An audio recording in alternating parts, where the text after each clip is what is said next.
들어가겠습니다.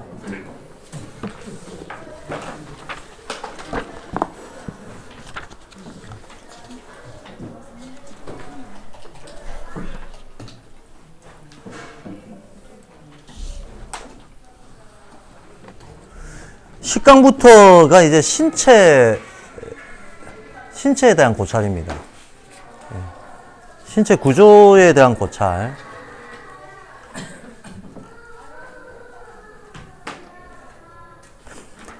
근데 이제 신체 얘기로 들어가기 전에 우리가 인간의 몸이 무엇으로 구성되었나, 혹은 인간의 마음은 어떻게 구성되는가, 인간의 영성은 또 어떤 단계로 나타나는가, 뭐 이런 거.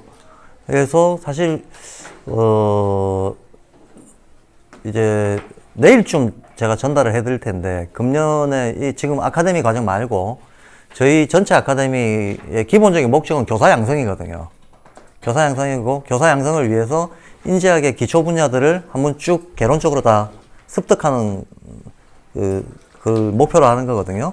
그 전체 과정을 2년 잡고 있거든요. 2년을 잡고 있으면 이제 따져보면 5강짜리 아카데미 한 번, 두 번, 세 번, 네 번.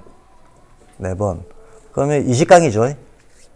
그리고 아카데미 있는 때 빼고 그 월 세미나 한 달에 한 번씩 월 세미나를 배치를 합니다. 그러면 1년 12달 중에 2달 빼고 10달 배치하면 10번씩이니까 그것도 1년에 10번, 2년에 20번. 또 20강이죠. 그러니까 총 40강인 거죠.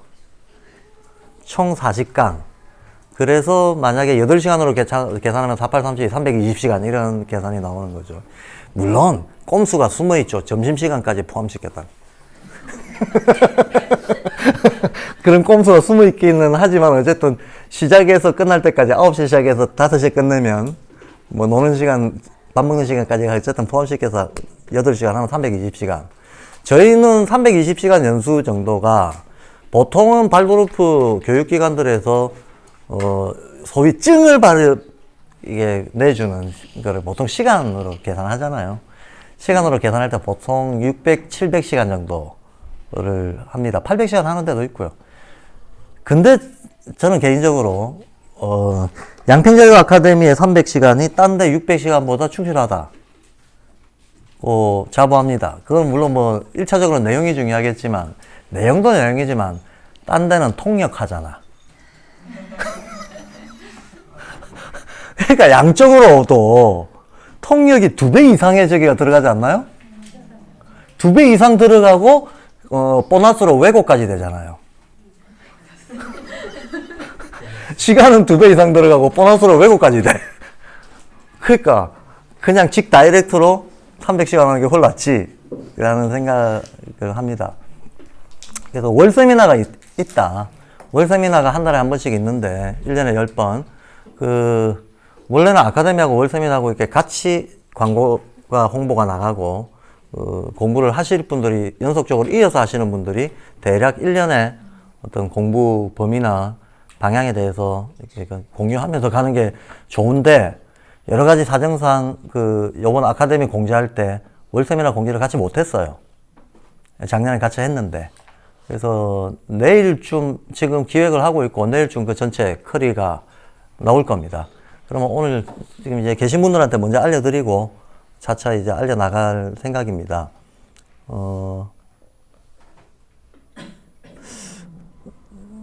이제 그거는 광고고요. 이제 10번째 강의로 들어가겠습니다. 근데 그 얘기 하려고 그랬다. 이번 월 세미나 초반부에서 제가 지금 굉장히 중요하게 요게 중요하게 우리가 공유해야 될 지점이다 라고 생각하는 거, 이전과 달리 좀 강조하고 싶은 포인트가 하나 있어요. 그게 유기이론이라고 하는 개념입니다. 유기적 이론론. 유기적 이론론이라고 하는 이 개념이 발도르프계에서 이 말 자체를 떠드는 사람이 지금까지는 저뿐인 것 같아요. 근데 이거는 저의 표현이 아니고 슈타이너의 표현입니다. 슈타이너가 자기의 철학의 성격을 유기적 이론론이라고 표현을 했습니다.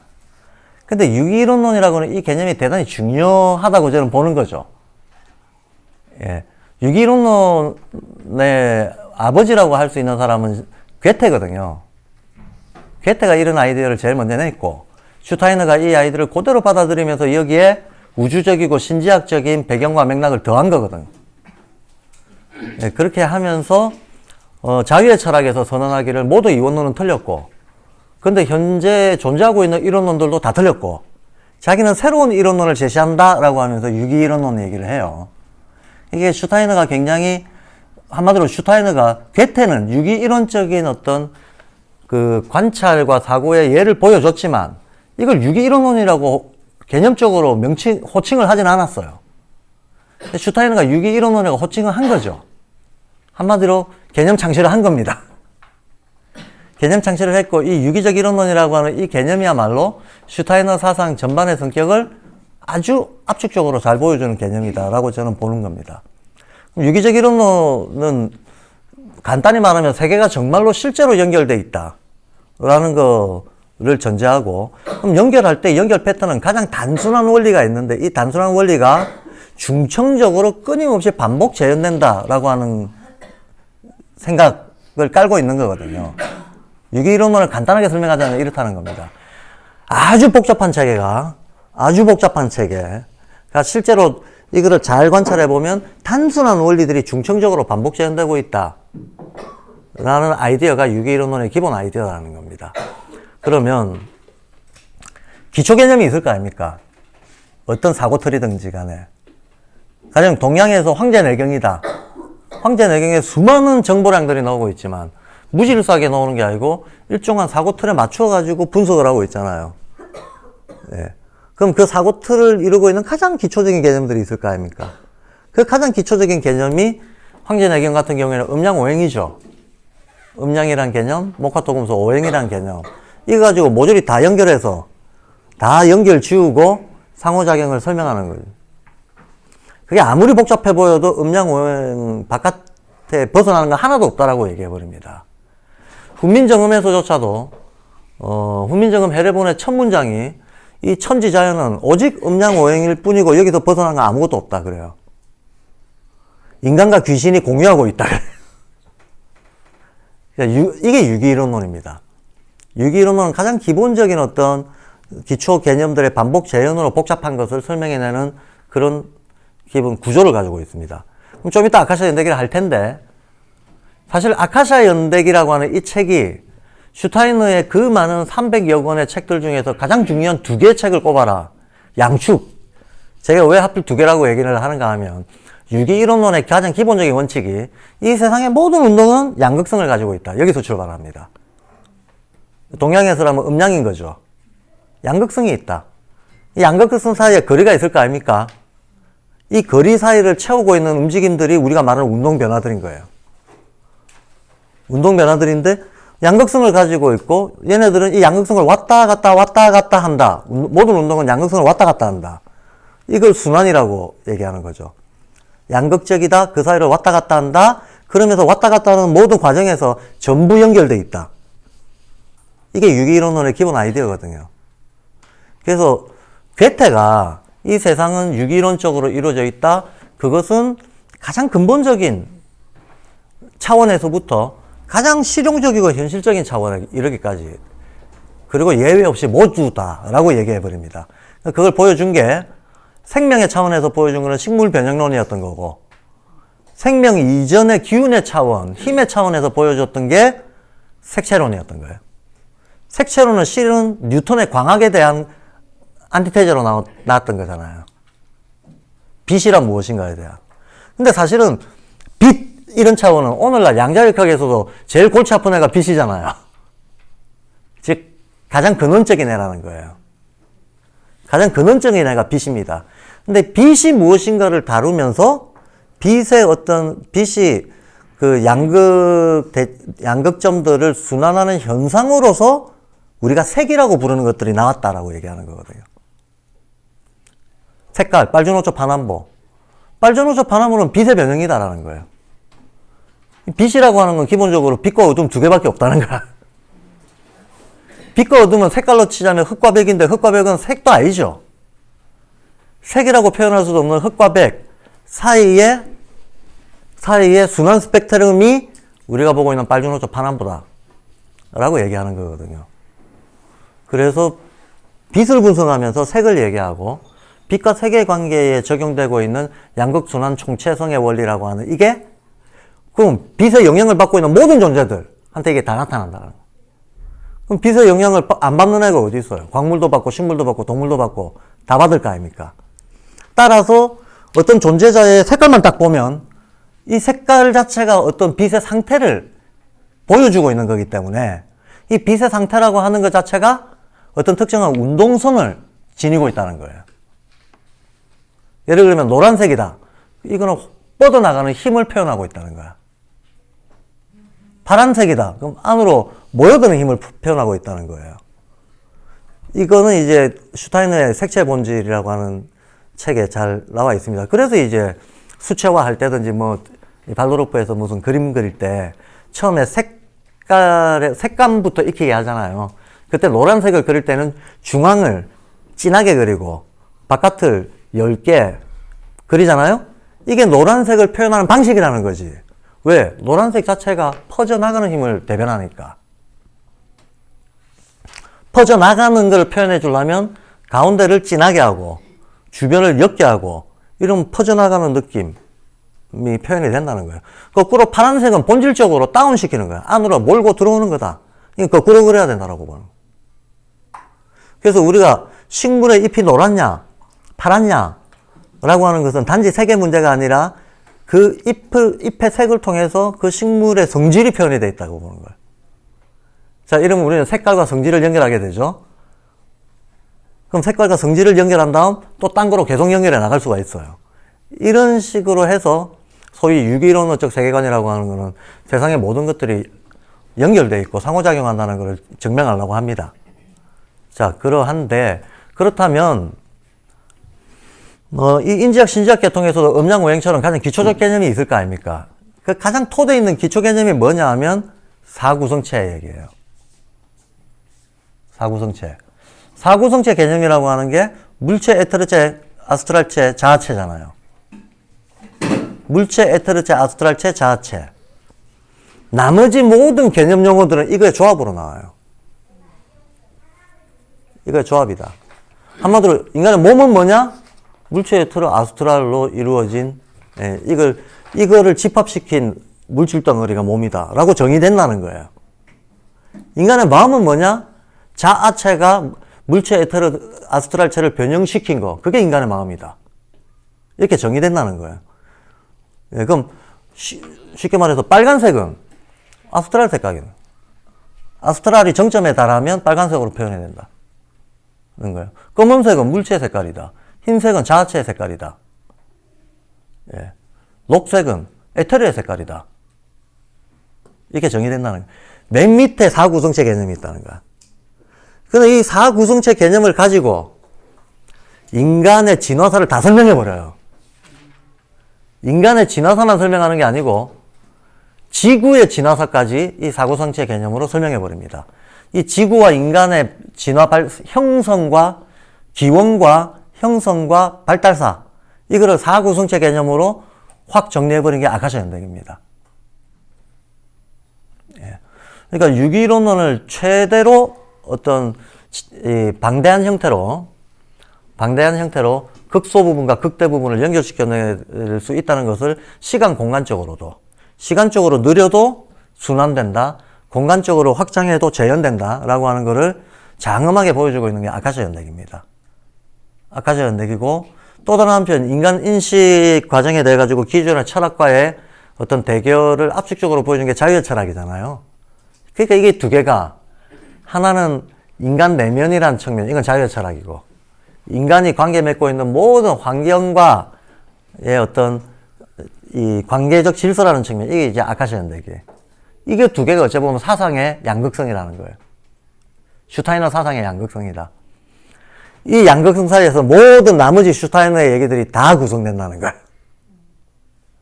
그래서 사실 인지학을 많은 발도르프 교사들이 10년, 20년을 했음에도 불구하고 모르겠다라고 하는 분들이 많아요. 여전히 헷갈린다라고 어려움을 호소하시는 분들도 많고, 이제 괜찮아요. 뭐 그렇죠. 어차피 어렵죠. 뭐 쉬운 게 어디 있습니까?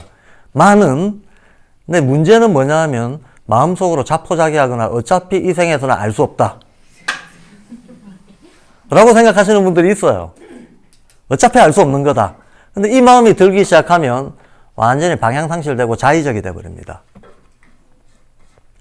자의적이 되든지 아니면 권위를 따라갑니다. 근데 발도르프 교사가 제일 하지 말아야 될 게 권위의존이거든요. 권위의존되는 순간 수업을 창조한다라고 하는 발도르프 학교의 기본 정체성 다 무너지게 되어 있습니다. 아예 시작도 못합니다. 무너지는 게 아니고. 예. 그러니까 겉으로 흉내내는 교사, 예? 특정 권위를 흉내내는 교사는 사실은 슈타이너가 얘기했던 발도르프 교육하고는 상관이 없는 거예요. 뭐든지 그러니까 우리가 자기가 흉내를 내고 있으면서 애들한테 권위에서 벗어나라, 자유로워져라 이런 얘기를 한다는 것 자체가 존재적인 모순이잖아요. 존재적인 모순이고 어쩌면 위선이잖아. 예. 말이 안 되는 짓을 하는 거죠. 그러니까 그러한데, 그러니까 우리가 만약에 인지학을 내가 이 생에서 이해할 수 없다라고 마음 먹는 순간, 진짜 현실하게, 냉정하게 얘기해가지고요. 이건 조금 과격한 얘기고, 어떤 분은 저 인간 참 폭력적이다라고 말할 수도 있을 것 같은데, 그래도 할 수 없습니다. 제 의견은 이렇습니다. 그런 생각이 드시면, 발도르프 교사는 하지 마세요. 딴 거 할 거 많잖아요. 예. 뭐 굳이 어렵게 그런 엄격한 이런 걸 요구하는 거를 하려고 하면서 그러면서 시달릴 필요 없죠. 자기가 오히려 자유롭게, 오히려 자기가 자유롭다고 느껴지는 다른 활동을 하는 것이 그 사람의 명예에 맞는 거겠죠. 근데 발도르프 교사는 요구하는 게 어쨌든 제가 요구한 거 아닙니다. 슈타이너가 요구한 겁니다. 슈타이너가 요구한 게 자기 까르마를 알 것. 그냥 이 똑같은 말입니다. 자기 까르마를 알면 남 따라 안 한다는 거예요. 자기 까르마를 알면 이제 수업을 창조할 수 있는 사람이 된다는 거예요. 딱 이걸 요구하고 있어서 제가 왜 이런 시골 군장님 같은 얘기를 하는가 하면 결론은 이겁니다. 알 수 없다라는 생각이 틀렸다는 거예요. 알 수 있다는 거예요. 슈타이너가 평생 동안 애를 썼던 것도 신비주의를 합리적으로 이해할 수 있다는 걸 내가 보여주마 이거였다는 거예요. 사람들이 전부 신비롭게 생각하고 있는 거, 그거 합리적으로 설명할 수 있다. 이해할 수 있다. 인간의 인식은 원칙적으로 한계가 없게끔 돼 있다. 근데 우리는 인간의 인식은 이게 참 마음먹기, 진짜 마음먹기 달렸습니다. 아까 제가 개념이 굳어지면 인상에 나타난다 그랬잖아요. 근데 칸트 같은 경우에는 불가지론을 주장했고 사람들한테 먹혔잖아요. 먹혔다는 얘기는 칸트는 어느 지점에서 인간의 인식은 이 선을 못 넘어간다라고 경계를 쳐버렸는데, 이 쳐버린 경계를 우리가 믿어버리기 시작하면 아무리 내부에 알 수 있는 능력이 있다 하더라도 마치 이런 거하고 똑같은 겁니다. 코끼리가 말뚝에다가 쇠줄 박아놓으면 이거 못 빼잖아요, 이거.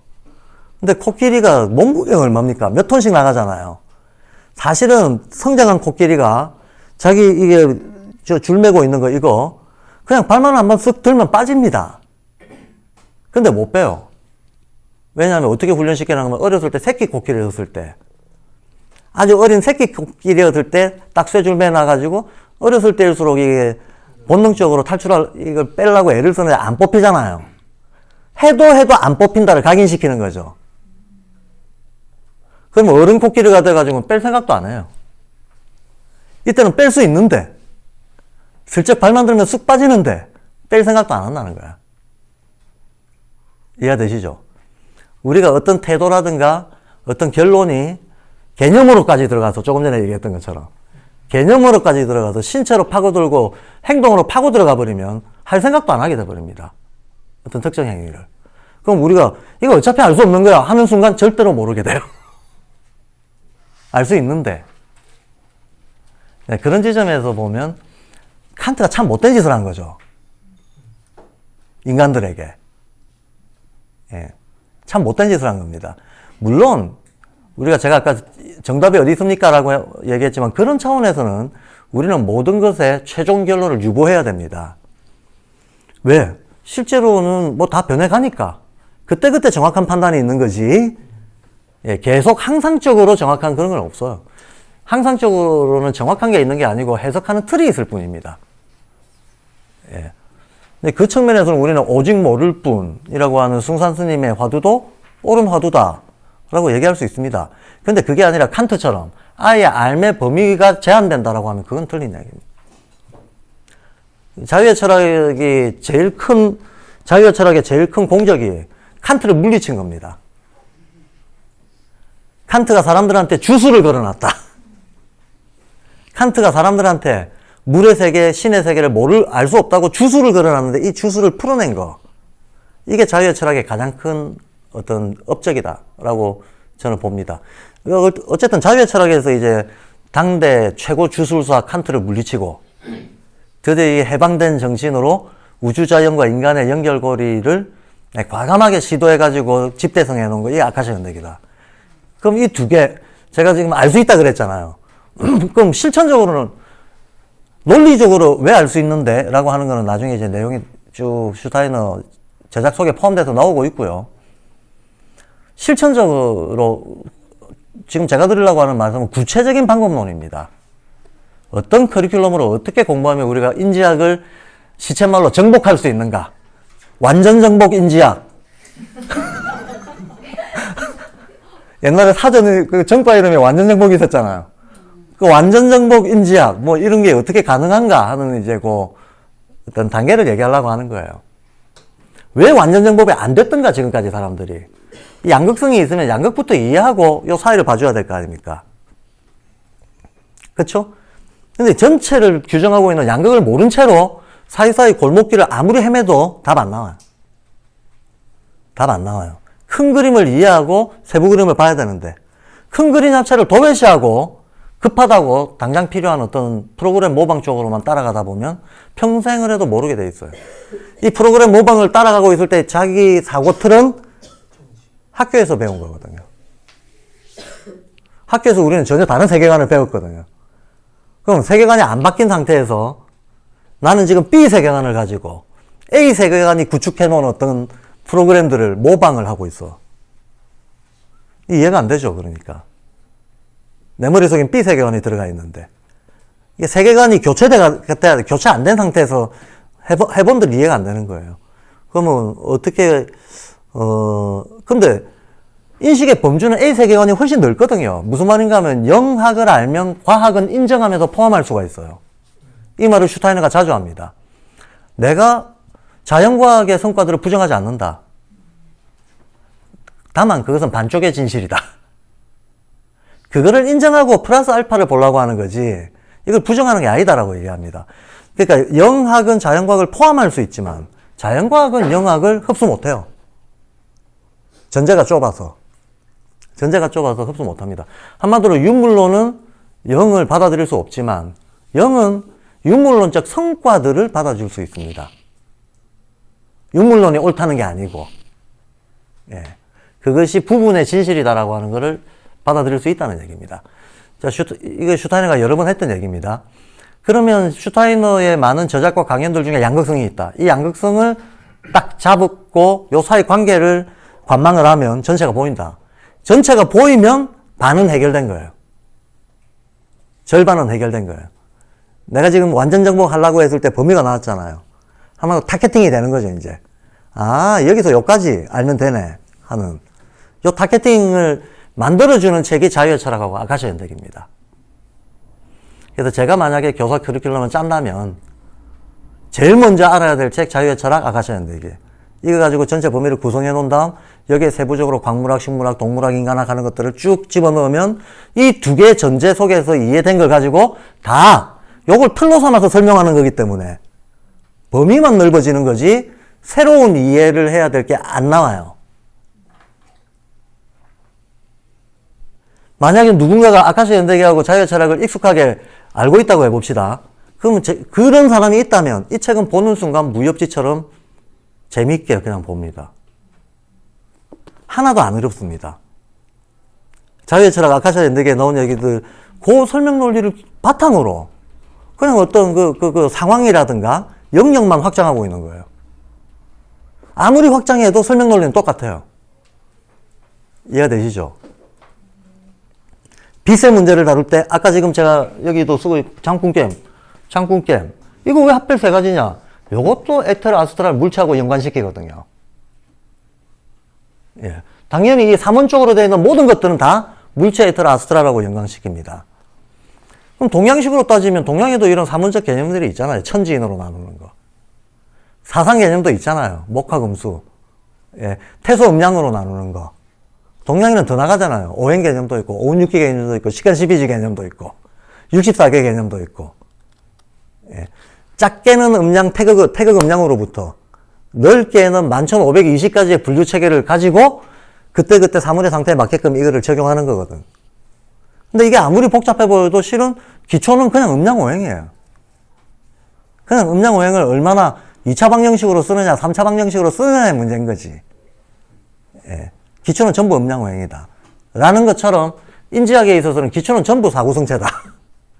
사구성체 중에서 2개를 쓰냐, 3개를 쓰냐, 4개를 다 쓰냐, 4개를 방정식으로 겹쳐 쓰냐, 함수관계로. 예. 떼어서 쓰냐. 요런 식으로밖에 전개가 안 됩니다. 요런 식으로밖에 전개가 안 되기 때문에. 그래서 지난번에 우리가 요 사이에 신지학을 다뤘고요. 지난 여름에, 여름 아카데미 때 신지학을 했어요. 그 전 겨울, 1년 전 겨울 아카데미 때 제 기억으로는 자유의 철학 했던 것 같아요. 자유의 철학. 기억이 부정확할 수 있습니다. 네? 맞나요? 네.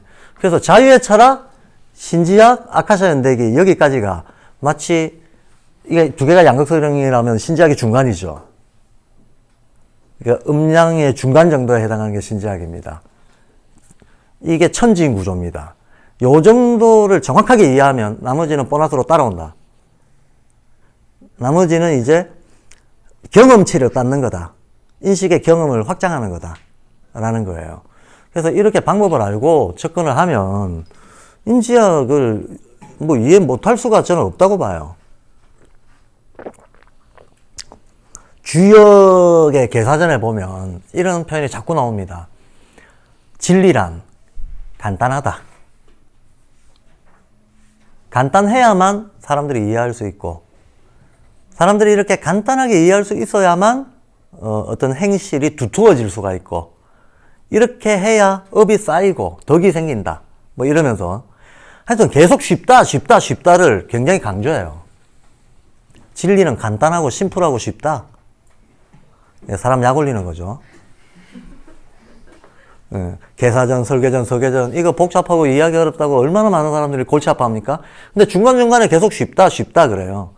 근데 저도 그거에 약이 많이 올랐는데 나중에 조금 알고 보니까 진짜 쉽더라고. 제가 금방 얘기했던 것처럼 몇 개 안 되는 심플한 원리로 가지고 모든 것을 연결시켜낸다? 그 몇 개 안 되는 것의 기본 성격은 이거다 하는 게 정확하게 딱 들어오고 나서부터는 쉬워져요. 아주 쉬워집니다. 예. 아, 이래서 쉽다고 얘기하는구나. 근데 이 간단한 걸 나는 그동안 왜 몰랐을까? 이 간단한 게 안 간단해요. 이게 뭐냐면 이런 겁니다. 천동설 믿던 사람이 지동설로 한번 봐봐라. 그렇게 보면 달리 보인다. 라고 했을 때 이게 되냐고 이게. 거의 죽었다 깨나도 안 될 정도의 수준이에요. 천동설을 믿고 있는 사람이 지동설적인 관점에서 한번 본다는 게 너무 어려운 거라는 거야. 이해되시죠? 그러니까 우리는 이미 수많은 이상한 선입관을 가지고 있는데 이거를 깨끗이 지워버리고 아주 심플하게 있는 그대로 어떤 세상을 관조하고 사고할 능력이 몸에 안 붙어 있다 보니까 눈앞에 있는데도 안 보이는 거죠. 이런 이런 것 때문에 어렵다는 거지. 사실 이것만 지워낼 수 있다면 쉽다라는 말이 진짜다라는 거예요. 그리고 인지학이 확실하다라고 하는 건 슈타인도 자꾸 얘기하지만 내가 지금 영적인 세계에 대해서 얘기하는 이런 것들이 보통 사람들이 눈으로 보고 확신하는 거하고 똑같다 그래요. 보통 사람들이 시각, 청각, 촉각 있는 것처럼 영적 감각기관도 있는데 그 영적 감각기관이 개발된 상태에서 보면 내가 지금 당신들은 이해를 못하니까 신비하다, 뭐 귀신 신화락이다라고 하는 얘기가 나한테 너무나 확실하다라고 얘기를 합니다. 근데 저는 슈타이너가 말한 그 확실한, 자기 스스로는 이거 의심을 할 수가 없는 확증, 직관적 확증, 이거를 100년 전 슈타이너는 그렇게 말할 수밖에 없었지만 지금 우리 100년 지났잖아요.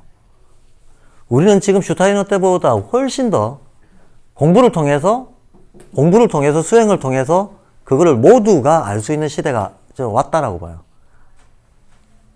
한마디로 100년 전에 슈타이너가 한 명이었다면 지금은 100명이 될 수 있는 시대가 됐다는 거예요.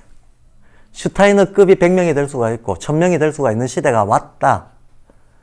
그 역시도 어떤 개인의 잘나고 못난 거의 문제가 아니고 하나의 시대의 성격이라고 하는 게 있는 거죠. 뭐 쉽게 말해서 오송원의 시대, 의식혼의 시대, 이런 시대 흐름이 있다는 거예요.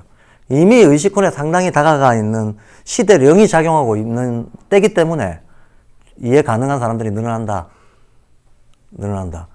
뭐 저의 결론은 이거 이해 못한다는 생각을 제발 발도르프 교사들은 좀 하지 말자. 제가 만난 많은 발도르프 교사들이 대화를 하다 보면 어차피 이해 못하는 거다라는 자포자기를 하고 있더라라는 거예요. 어차피 이해 못하는 거라는 자포자기를 하고 있으면서 겉으로는 또 실천을 해야 되니까 뭔가 이제 모순된 것들이 자꾸 나온다라는 겁니다. 너무 이게 길었고요. 그래서 그런 구조를 가지고 있다는 말씀을 드리려고 하는 거고,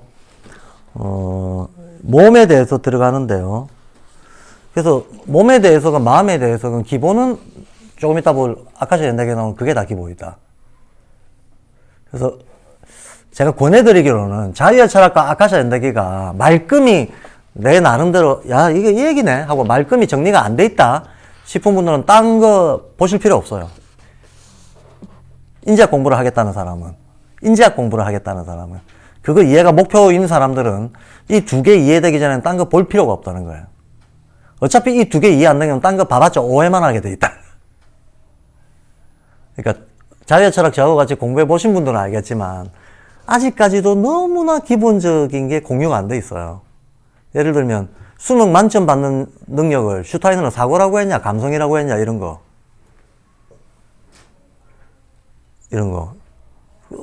명확하게 감성이라고 해요.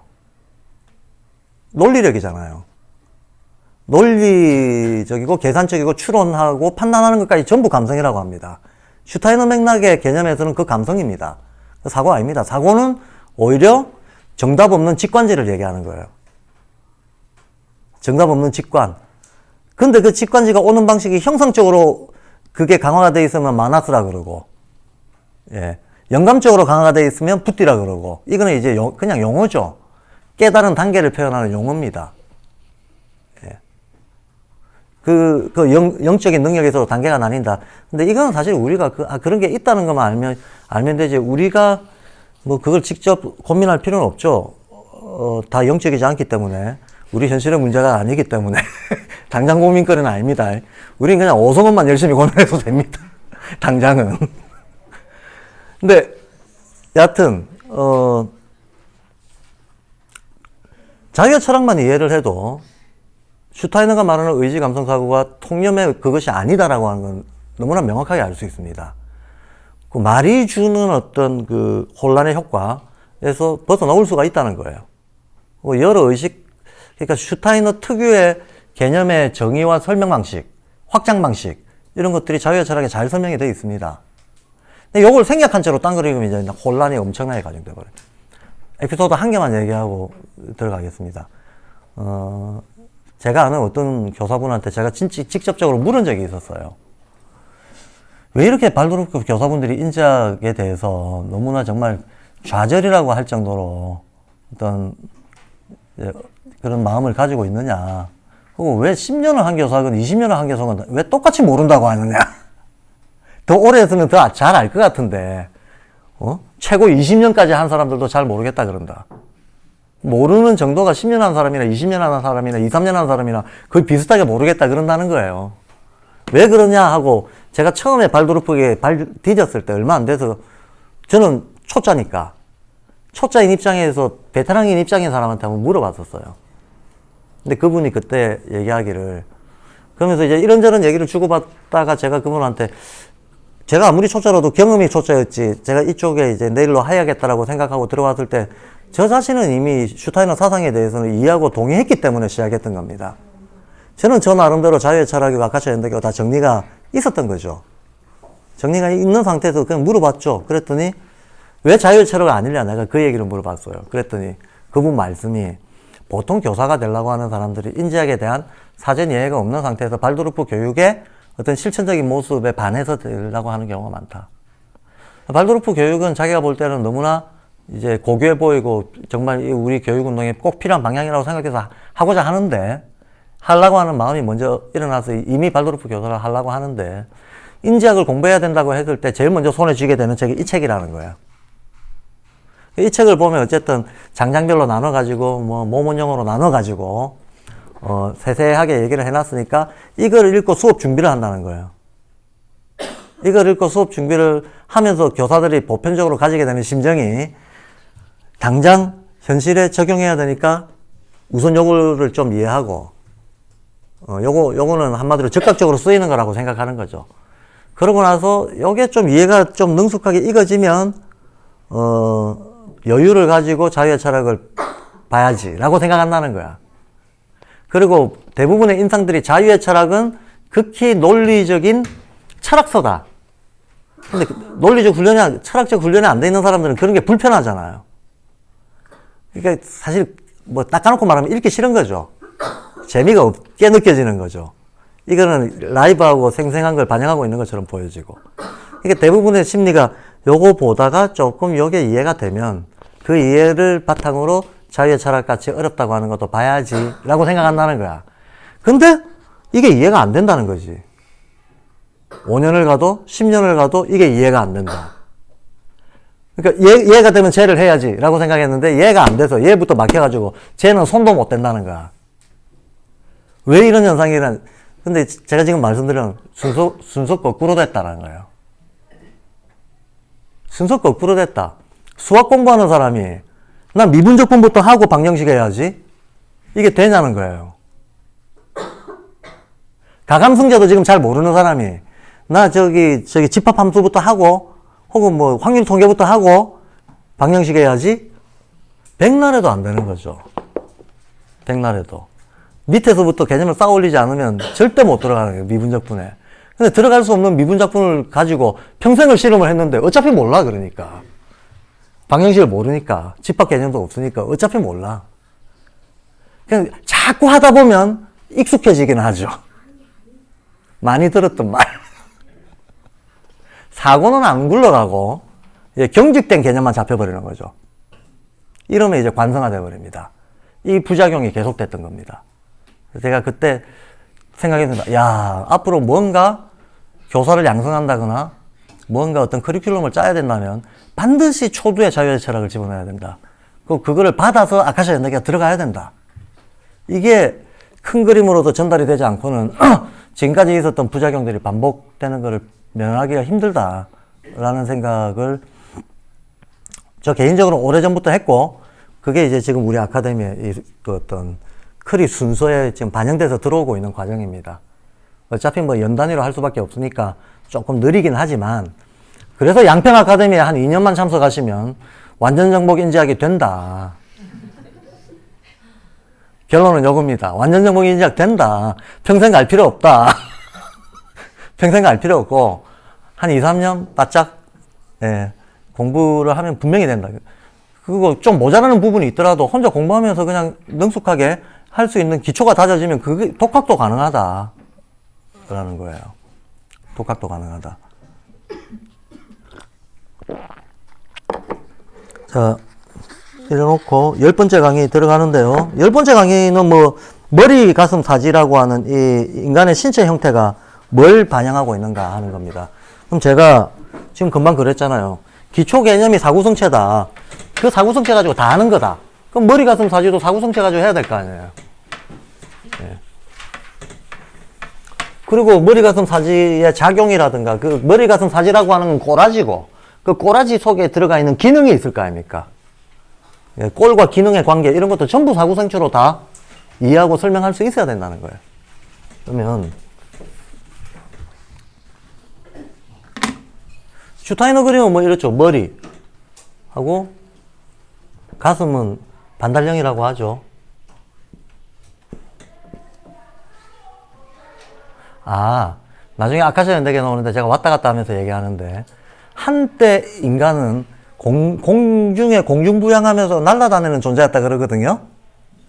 그때 인간의 모습은 계란형의 타원형이었대요. 지금은 사지가 이렇게 뻗어 나와 있잖아요. 그때 인간은 계란형의 타원형이었다는 거야. 사지만 없는. 안 믿기죠? 저는 믿는 게 아니고 봤습니다. 그리고 혹시 궁금하신 분들은 제가 본 거를 전달할 방법은 없지만 이거 말하는 거였구나 하는 거를 볼 수 있는 테드 강좌를 하나 링크를 드릴게요. 생명 탄생 과정에 대해 가지고 현대 이제 그 뇌과학자들이나 그 의료계 통해서 인간의 수정부터 해가지고 뇌가 형성되고 척추 형성되고 하는 과정들을 그냥 현대과학적으로 쫙 이게 종합해서 이해하는 것들이 많이 있잖아요. 그 테드 강좌 중에서 그걸 압축해 놓은 게 괜찮은 게 있더라고. 그거 보면 이제 그 정자난자 수정에서부터 팔다리 형성되고 날짜 지나면서 뭐가 어떻게 바뀌고 하는 거를 쫙 한 편에 한 뭐 5분짜리, 10분짜리 그 사이로 해놓은 게 있던데 괜찮더라고요. 그리고 만약에 동양에서 인간의 형성 발달사, 특히 지금 현재 우리도 동양에서도 인간을 설명하는 기초 개념들이 굉장히 많잖아요. 혼백 이런 개념들, 영혼 이런 개념들 기초 개념들입니다. 마음심 이런 거 기초 개념들이잖아요. 그리고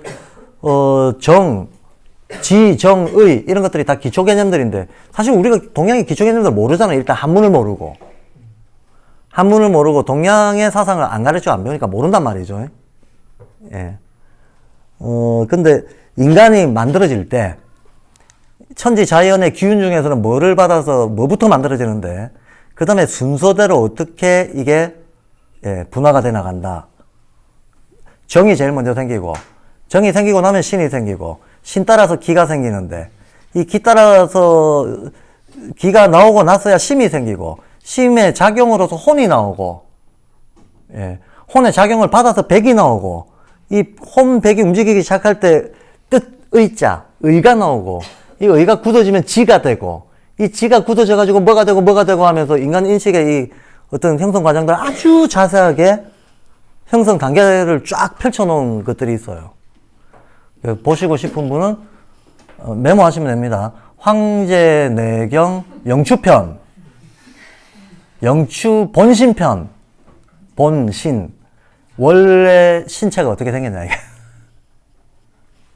황제내경 영추의 본신편 어차피 한글로 다 번역되어 있으니까 구글 검색해가지고 뺑 돌려서 보면 한글 번역 나옵니다. 한글 번역 나옵니다. 본신편 첫 장에서부터 한 세 문단 정도까지가 쭉 인간의 이게 생성사에 대해 가지고 얘기를 하고 있어요. 놀라운 게 황제내경 영추본신에서 설명하고 있는 그 설명이 아카시아 현대기에 그대로 나와요. 이런 게 놀라운 거죠. 그러면 슈타이너가 황제내경을 봤냐? 그럴 리가. 한문도 몰랐던 사람인데. 슈타이너는 지식이라고 하는 측면에서 보면 뭐 사실 한문도 모르고 동양도 잘 모르고 한계가 저는 많이 있었다고 봅니다. 근데 그건 나쁘다는 게 아니고 당연한 거죠. 뭐 어떻게 다 합니까? 더군다나 현실적인 어떤 문화적 그 갭들을 한 개인이 그거 다 채우고 다니는 거는 그럴 필요도 없고 가능하지도 않고 한데 그런데도 불구하고 슈타이너는 자기 스스로의 어떤 영적인 통찰 명상관조를 통해서 아카시아 기록을 봤다라고 주장하잖아요. 그 영적 통찰을 통해 가지고 쭉 쓰고 있는 게 똑같지는 않아요. 개념이 다르니까. 근데 이것이 어떤 실제적인 흐름을 얘기하고 있는가를 보면 근본적으로 같아요. 근본적으로 같다. 이게 또 하나의 또 추가적인 증거가 되죠. 누군가가 보편 진리를 봤다면 동양이건 서양이건 옛날이건 지금이건 같은 걸 말할 수밖에 없다는 거. 예. 그래서 여기서 보면 이제 완전한 원, 이거를 하나의 완성이라고 하는 걸로 가정을 해서 볼 때 머리가 1번, 가슴이 2번, 사지가 3번이라고 했을 때 여기에다가 인간의 어떤 움직임이라든가 이런 것들은 전부 하나의 무게중심과 균형점을 가지고 있잖아요. 근데 무게중심과 균형점을 우리가 계산을 하려면 이 세계 전체가 양극 순환을 하는 거라면 순환이라고 하는 것 자체가 원환이잖아요. 원환이잖아. 그러니까 근본적으로 모든 운동은 전부 원운동이에요. 예외 없이. 예외 없이. 행성들의 자전공전에 기초한 것들이 다 재현되는 거기 때문에 모조리 다 원운동이다. 모조리 다 원운동이니까 보이지 않는 원들의 세계인 거죠. 이 세상은. 보이지 않는 원들의 세계입니다. 근데 이 원들 중에서 이미 눈으로 딱 봐도 형태가 원으로 딱 드러난 게 있고, 분명히 원환 운동을 하고 있으나 나머지 원에 안 드러난 게 있고 숨겨져 있는 게 있고 그렇다는 거예요. 인간의 시각적 경험으로 볼 때는. 그러면 우리 몸에서 보면 세 개의 원이 있는데 1번 원은 나타났다 이거야. 완전히 나타났다 이거야. 우리 두개골, 머리. 이거는 원으로 딱 나타나 있다, 형태 자체가. 근데 이번에 이거 몸뚱이 부위를 보면 몸뚱이 부위는 요 뒤에는 뼈가 있고 앞에는 오장육부가 있잖아요. 오장육부가 있는데 형태적으로 딱 주어지는 건 골격이니까 골격 뼈를 기준으로 보면 얘는 반원이다라는 거야. 반원이다. 일단 뼈 기준으로 보세요. 뼈 기준으로 보면 척추가 이렇게 휘어져 있다라고 제가 그냥 이렇게 그려 놓는 겁니다. 그럼 얘는 완전히 나타났다. 원이 나타났다. 근데 얘는 얘만 나타났다. 얘만 나타났고 요거는 근데 사실은 보이지 않는 원이 이렇게 있다는 거죠. 이렇게.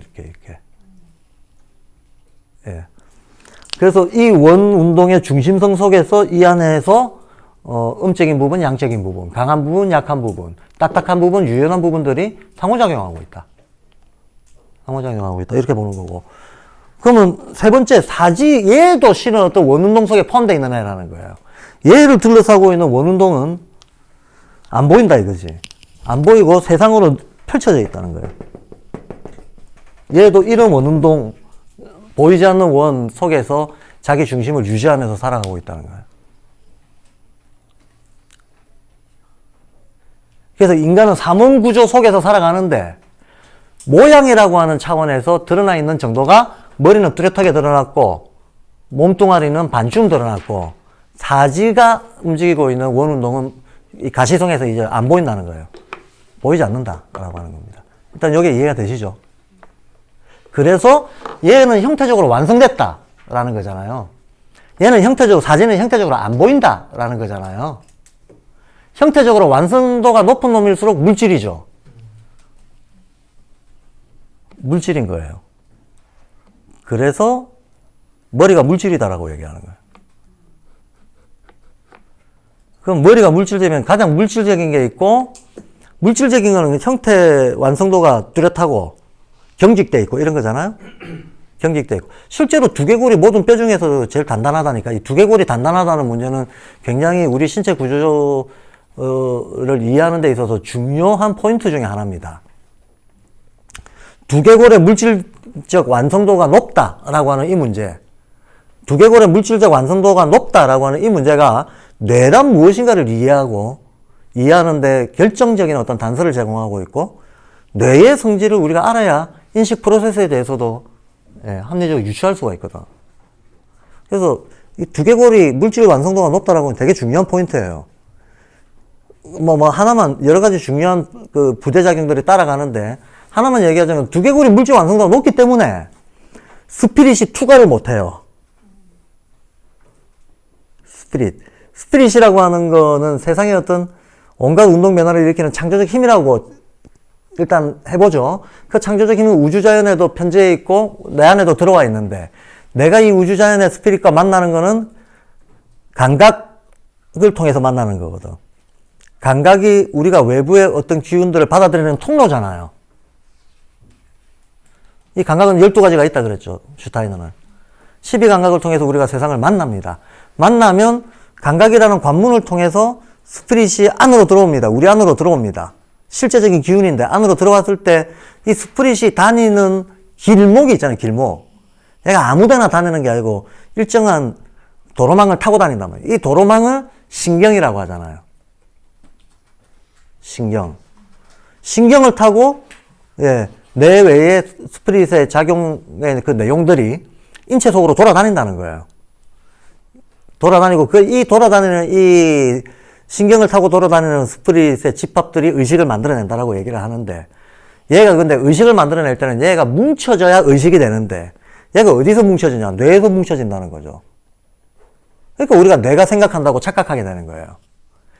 실은 생각이라고 하는 것 자체가 어떤 신경집합의 결과물이지 얘가 원인이 아닌데 우리 자꾸 이제 우린 드러나야 관찰할 수가 있으니까 유물론은 드러나야지 되니까 드러나기 전에 작용들을 못 쫓아가니까 중간에 현상으로 놓은 결과를 자꾸 원인이라고 하는 오류를 저지르게 돼 있어요. 유물론은 구조적 오류를 저지르게 돼 있습니다. 왜냐하면 세상의 모든 것들은 보이지 않는 것과 보이는 것들의 연결 속에서 이해를 해야 되는데 유물론은 보여야 거기서부터 시작하거든. 그러니까 어떤 사고의 전개 과정이 이미 과정이 한참 진행된 데서부터 하는 거예요. 그리고 보이지 않는 것과 연결을 못 시키는 거죠. 그러니까 어차피 유물론은 반쪽아리예요. 그래서 과학이 아무리 발달해도 과학만으로 인간을 설명하거나 인간의 어떤 발달을 이제 뭐 뛰어넘까 그건 불가능합니다. 뭐 AI가 만들어내는 디스토피아 세계 이런 상상들 많이 하시잖아요.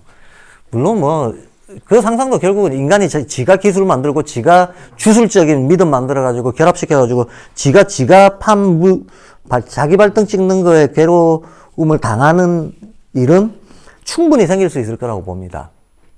충분히 생길 수 있을 거라고 보지만 무슨 뭐 AI가 인간을 초월하고 조종하고 망상에 망상. 그 망상을 계속하면 그렇게 되겠죠. 근데 그런 망상은 실현되지 않습니다. 절대 실현 안 됩니다. 왜냐하면 저 같은 사람도 있기 때문에. 제가 잘났다가 아니고 저는 AI를 이길 수 있다니까요. AI 이기는 방법은 너무나 간단합니다. 바둑으로 AI 이기는 방법. 이긴다는 건 됐고 최소한 안 지는 방법. 전기 코드 뽑아버리면 되잖아요. 스위치 내려버리면 최소한 게임 스톱 아닙니까? 스위치 내려버리면. 그거 반칙이잖아. 반칙을 할 수 있는 게 인간이에요. 반칙을 할 수 있는 게 인간이라니까? 노이즈를 일으킬 수 있고, 그쵸? 어떤 패턴이 있을 때 변화를 줄 수 있고, 자연의 프로그래밍은 변화를 못 주잖아요. 만들어진 대로 움직이게끔 되어 있습니다. 인간은 변화 줄 수 있습니다. 왜? 신성이 있어서. 신성이라고 하는 것이 창조가 자기 역할이기 때문에 변화를 줄 수 있습니다. 노이즈를 일으킬 수가 있고 오류에 빠질 수도 있습니다. 오류에 빠지는 거 이거 굉장히 중요한 능력입니다. 기억도 하면서 동시에 망각도 잘 활용하는 거 아주 중요한 능력이에요. 상상력 이게 굉장히 중요하잖아요. 상상력은 창조력의 바탕 아닙니까? 상상력은 창조력의 바탕인데 상상력이 낮은 버전에서 발휘될 때 높은 버전에서 발휘될 때 형태가 다 다르죠. 낮은 버전에서 발휘될 땐 주로 뭘로 발휘되냐? 거짓말로 발휘되죠. 그래서 어린아이들 보고 도덕적, 규범적 정직성을 요구하는 거는 좀 위험해요. 저는 그렇게 생각합니다. 거짓말 할 줄 모르는 아이는 상상력이 죽어버려요. 저거 조금 위험한데. 라고 생각하시는지 제가 다 보입니다만. 압니다만. 한번 생각을 해보세요. 거짓말을 왜 하겠어요, 거짓말을. 거짓말은 납득되지 않는 거를 자기 나름대로 납득하려는 노력이기도 하고, 때로는 자기 방어를 위한 고도의 전략이기도 하고, 여러 의미를 가지고 있잖아요. 근데 물컵 막 엎지르고 막 다 어질러 놓고, 누가 그래서 그럼 도깨비가 왔다 가서 라고 했다고 치면, 이 거짓말 하나에도 얘는 수많은 어떤 창조적 행위가 이미 들어가 있는 거예요. 물론 얄밉죠. 뻔한 거짓말하고 인기응변하고 변명하고 대꾸하고 다 얄밉게 보이지만 얘를 통제 관리해야 되는 어른의 입장에서는 얄밉게 보일지 모르겠지만 사실은 얘가 세상과 만나서 자기가 뭘 할 수 있는가를 테스트해가는 과정이에요, 이게 다. 그래서 알아도 이 성장 과정이다 하고 이해해줘야 되는 거짓말이 있는 거지. 거짓말 볼 때마다 결벽적으로 거짓말하면 안 돼, 거짓말하면 안 돼 이래버리면 얘는 사고와 상상이 막히는 아이가 돼버린다는 거야. 달리 생각을 못 해본다는 거예요. 주어진 거 말고 달리 생각해 볼 줄 아는 이게 없어진다는 거야, 이 능력이. 그래서 애들 거짓말 어떤 경우까지 거짓말은 다 나쁘 이렇게 보지 말라니까요. 이렇게 보지 말고 또 낙관 중에 아카시아 연대기 보면 또 이런 얘기 나옵니다. 인간의 성욕이 있죠. 성욕을 통해서 생식을 하잖아요. 생식을 해서 생명이 창조가 되잖아요. 그러면 이거 물질적인 창조 아닙니까? 근데 우리는 정신적인 창조도 하잖아요. 그죠? 뭔가 새로운 사상을 만들어낸다든가 발견을 한다든가 이건 정신적 창조잖아. 근데 정신적 창조가 일어나려면 반드시 상상이 개입이 돼야 되잖아. 없던 걸 만들어내야 되기 때문에. 상상이 개입이 돼서 상상적으로 사고를 확장해서 이전까지는 통합하려고 생각도 못 해본 어떤 것들을 조합을 해내서 통합을 해내서 여기서 새로운 걸 끄집어내는 거잖아요. 요 과정. 이거는 슈타인은 이렇게 말합니다. 요건 정신적 차원의 성행위다. 이게 바로 정신적 차원의 성행위다. 물리적 차원의 육체적 성행위는 남녀가 결합하는 거잖아요. 몸으로 결합하는 거잖아요. 이거는 정신적으로 그 이전에는 생각할 수 없었던 어떤 대칭 대비 관계, 음양 관계 이런 것들을 정신적으로 통일시켜내므로써 새로운 걸 만들어냈다는 거야. 그러니까 정신적 성행위다라는 거야. 그러면서 인간이 사고를 통해 가지고 어떤 새로운 거를 만들어내는 거나 성욕을 통해 가지고 생식 번식을 하는 거나 실은 본질적으로는 똑같다 그래요. 본질적으로 똑같다고 했을 때 사고성체로 다시 전환을 시키면 이거 다 에테르의 힘입니다. 이게 다 에테르의 변형이에요. 예. 변형 에테르가 일종의 새로운 개념을 만들어냅니다. 마찬가지로 성욕은 변형 에테르가 아니고 로우 머티리얼 에테르지. 우리가 성욕이라고 부르는 건 로우 에테르의 작용이고, 예. 우리가 어떤 이성적, 추론 판단력의 어떤 확장이라고 하는 거는, 예, 변형된 에테르의 작용이라는 거야. 그러니까, 그러면 이렇게 되는 거죠. 제가 이 얘기를 왜 하는가 하면, 그러면 이제 교육적인 측면에서 볼 때, 애들이 자연스럽게 발달 과정에서 성과 관련된 욕구나 욕망들이 선악 개념 없이 나올 때가 있잖아요. 아니, 가만 내버려 뒀는데 자연 발생적으로 자유 행위를 알아가지고 해버린다든가. 아니면, 그러니까 그 전까지 정말 순진하고 아무 악이 없는 애인데 어느 날 갑자기 뽀로네 탐닉을 할 수 있어요. 이런 문제가 발생했을 때. 아니면 자기가 이게 무슨 의미인지도 모르고 남자애들, 여자애들 사이에 성적 어떤 놀이의 형태로 교류가 일어날 수도 있잖아요. 간단하죠. 야, 고추 좀 보자, 이런 거죠. 우리 어렸을 때는 고추 보자, 이게 아무것도 아니었거든요. 동네에서 일단 빨가벗고 뛰놀던 애들이 너무 많았고, 저만 하더라도 초등학교 3학년 때까지 여탕을 엄마 손잡고 갔고, 그러니까 이제 성 개념이 많이 달라졌는데, 요즘은 6살, 7살 어린이집에서 예컨대 어린 애들이 남자, 여자애가 고추 보자, 그럼 너도 보여줘. 그래서 보여줬다. 이러면 이제 뉴스에 나죠. 당장 고소고발건들이 막 벌어지죠.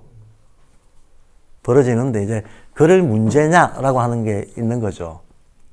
그래서 아까 제가 거짓말하는 거에 대해서 규범적 도덕성을 강조를 하면 애 상상력 죽어버린다 그랬죠. 마찬가지로 성욕의 발달이 인간의 창조 에너지 그 자체이기 때문에 창조력하고 어마어마한 연관이 있습니다. 그래서 성에 대한 결벽적 금욕주의 문화 내지는 금욕주의적인 어떤 의식, 강박적 의식이 생기면 이 사람은 예술이고 창조 못해요. 그런 거. 절대 못하게 되어 있습니다. 본질적으로 같은 힘이기 때문에 한쪽을 누르면 저쪽도 죽는다는 거 알아야 돼요. 이해되시죠? 그러니까 사실은 우리가 경직된 어떤 금욕적 성관념 요런 거 정말 교육적으로 함부로 할 거 아닙니다.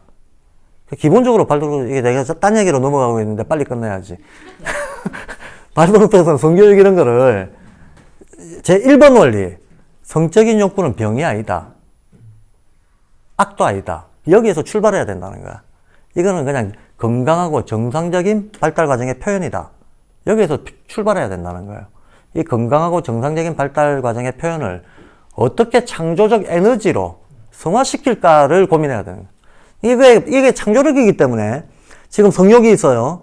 그럼 얘네들이 창조의 경험을 다른 식으로라도 창조의 경험을 하게 되면 성욕이 상당히 건강하게 순화가 돼요.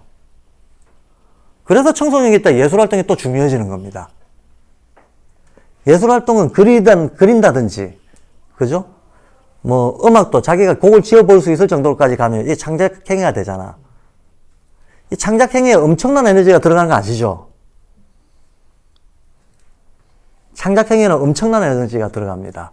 새로운 걸 만들어내는 거기 때문에. 남이 보기엔 유치하더라도.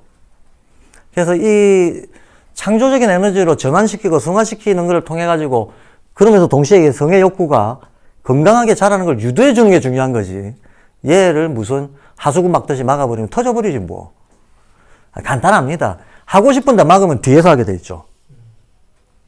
뒤에서 하고 숨어서 하고, 예, 거짓말로 방어하고, 은폐하고, 뭐 부작용이 이제 일파만파로 벌어지는 거죠. 부작용이 일파만파. 그래서 제가 이 말씀을 드리는 이유는 우리가 어떤 신체 형태 혹은 어떤 욕구의 형태 이런 걸 바라볼 때, 관찰할 때 근본적으로 봐야 된다는 거예요. 근본적으로. 피상적으로 사회에서 그동안 그냥 통념상 만들어 놓은 규범을 가지고 그 대입하면 발도르프 교육은 안 된다는 거야. 예. 그래서 이게 발도르프 교육이라고 하는 게 뭡니까? 아주 근본적인 시각을 필요로 하는 거기 때문에 그만큼 교사들의 공부가 중요한 것이기도 하고, 사회 통념을 그냥 따라가가지고는 전혀 이루어질 수 없는 교육이기 때문에 끊임없이 사실은 교사 자체가 수행자가 될 것을 요구를 하게 되는 게 그런 이유 때문인 거죠. 뭐 하나도 근본적으로 봤을 때하고 소위 사회 통념적으로 봤을 때하고는 보는 시각 자체도 결론도 180도 다른 결론이 나와요. 정말 180도 다른 결론이 나와버립니다. 그래서 공교육에서라면 소년원에 가야 될 문제도 여기서라면 다른 식으로 해결될 수 있다라는 생각을 교사들이 할 수 있어야 된다. 자, 그래서 사지가 어떤가 하면 세계의 원. 그럼 이게 물질 완성이라 그랬잖아요. 얘가 제일 물질적인 거라 그랬잖아요. 그럼 그 반대에 해당하는 건 가장 영적인 거잖아요. 그럼 자연스럽게 사지가 제일 영적인 거죠. 그러면 중간에 있는 거는 당연히 섞여 있겠죠. 그죠? 그래서 뭐라고 얘기하는가 하면 사지가 깨어 있다라고 얘기하는 거예요. 그러면 중간에 섞여 있는 애들은 꿈꾸는 듯하다 그렇게 얘기하는 거죠. 그러면 얘는 머리는 잠들어 있다고 얘기하는 거예요. 얘 잠들어 있다. 잠들어 있다라고 얘기를 하게 됩니다. 의식 자체는, 그럼 이 말은 무슨 말인가 하면 우리가 사지를 움직여가지고 경험을 했을 때는 뭔가 어떤 느낌이 옵니다. 근데 이 느낌, 이 자체는, 이 느낌도 알미잖아요. 뭐 이걸 개념화하거나 이걸 가지고 해석을 하기 전에 이 느낌 자체는 나한테 의심할 수 없이 명확한 직관적인 알무로 바로 주어지잖아. 즉각 주어지잖아요. 그걸 두고 깨어있다고 하는 거예요. 예. 구구절절한 해석 절차 없다는 거예요. 바로 안다. 사지 움직임은 바로 알무로 다가오게 돼 있다. 깨어있다라는 거야. 깨어있다라는 겁니다. 그 다음에 이제 여기를 꿈이라고 하는 거는 주로 이 고체, 액체, 기체로 얘기하자면 여기 고체일 거 아닙니까? 여기 액체일 거 아닙니까? 이 기체일 거 아닙니까? 활동성이 제일 강하고 얘가 제일 패턴화되어 있고 이렇게 돼 있겠죠. 그러면 요 물렁물렁한 액체 상태, 유동적인 상태에서는 저렇게 유동적이고 이랬다 저랬다 하는 게 인간의 어떤 의식에 나타날 때는 그게 우리가 감정이라고 부르는 것들이죠. 대부분. 감정 내지는 감성이라고 부르는 것들. 감정 내지는 감성이라고 부르는 것들을 왔다 갔다 하는 것들입니다. 근데 이것들이 이성이라고 부르는 거에 가까이 갈수록 수학적, 논리적인데 가까이 갈수록 결정화가 더 되죠. 결정화가. 그러니까 사실 수학적 사고라고 하는 것은 한편으로는 패턴화된, 결정화된 사고잖아요. 형태 구축이잖아요. 형태 구축이. 예.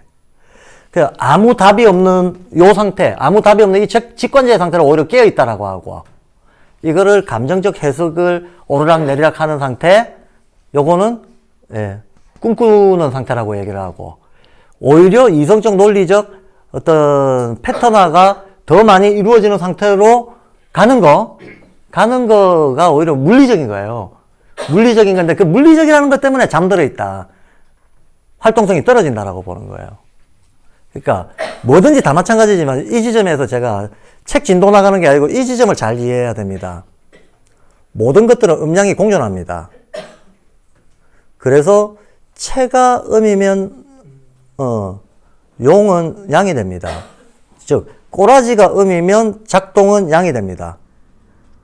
그런데 거꾸로 꼬라지가 양이면 작동은 음이 됩니다. 이러기 때문에 이 채용 관계를 잘못 이해를 해버리면 굉장히 큰 혼란을 겪게 되어 있습니다. 예를 들어서 사랑이라고 하는 힘은 이것은 양적이냐 음적이냐 두 면이 다 있어요. 두 면이 다 있습니다. 사랑이라고 하는 힘, 아카시아 연대기에서 인간이 왜 사랑을 추구하게 되는가에 대한 얘기도 나옵니다. 근데 어쨌든 누군가와 함께 하려고 하는 거잖아요. 함께 하려고 하는 관심이 뻗어나가는 거잖아요. 이 점에서는 양적이에요. 이 점에서는 양적입니다. 그런데 독점하려고 하잖아요. 이 점에서는 음적이죠. 한편으로는 뻗어나가려고 하는 에너지도 가지고 있으면서 한편으로는 고착을 시켜버리려고 하거든. 양적인 면도 있고 음적인 면도 있는 거예요. 그러니까 사랑을 음만 혹은 양만 있다라고 생각하면 안 되는 거죠. 이게 이제 감각혼, 오성혼을 우리가 이해를 할 때 한번 잘 보세요. 감각혼적인 의식을 갖고 있는 사람들은 어떤 애정과 관심의 범위는 막 넓히려고 해요. 그거는 자기 마음이고. 근데 실제로는 안 넓어져요. 우리가 공감이 중요하다 그러죠. 공감 중요하다고 외치는 사람일수록 실질적인 대인관계의 범위라든가 세상과의 어떤 평화로운 공존의 기술이라고 하는 측면에서는 떨어집니다, 보통. 그 왜 그러냐? 공감이라고 하는 게 실제로 내 마음 이해해주고 동화되는 걸 뜻하게 되잖아요? 한마디로 편가르기죠. 편끼리 뭉치려고 하는 거, 이것도 사람이 이제 불안정하니까 그런 거잖아요. 불안정하면 편끼리 뭉치고 싶어 하잖아요. 그 이제 편의 범위가 공감을 강조할수록 좁아지는 거죠. 이해가 되시죠? 공감이 필요해. 이거는 원하는 방향은 확장적인데 실제로 그 결과는 좁아집니다. 그래서 감각혼이 강할수록 동화되려고 하는 심정은, 욕구는 큰데 실제 범위는 좁아요. 근데 거꾸로 오성원으로 올라가 보죠. 오성원으로 올라가면 보편 개념들이 자리 잡잖아요. 보편 개념들이 자리 잡아버리면 감정적 동화에 대해 가지고는 싸늘하게 식어버립니다. 그거 별로 중요하게 생각하지 않는다는 거지.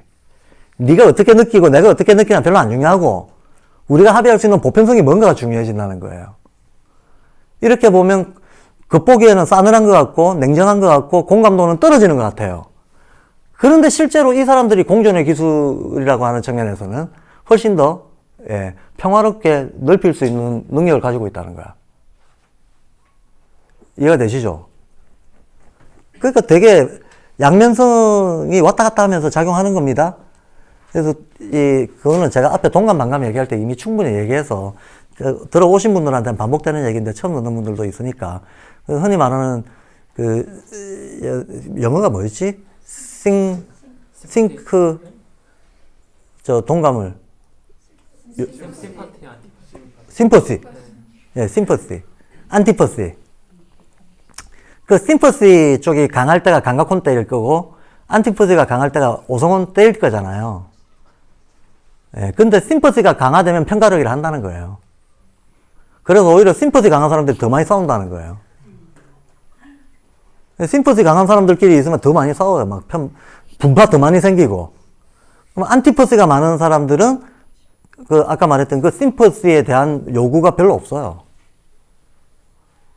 오히려 안티퍼시가 강한 사람들은 감정으로부터 안티퍼시, 말 그 자체가 안티퍼시. 퍼시가 패션이잖아요. 들끓는 감정으로부터 거리두기거든. 들끓는 주관성으로부터 거리두기가 안티퍼시거든요. 자, 그러니까 옛날 사람들은 일촌 혹은 일척 이런 거를 자기의 몸 길이를 가지고 척도를 했지 않습니까? 근데 체온만 손가락 길이하고 제 손가락 길이 다르잖아요.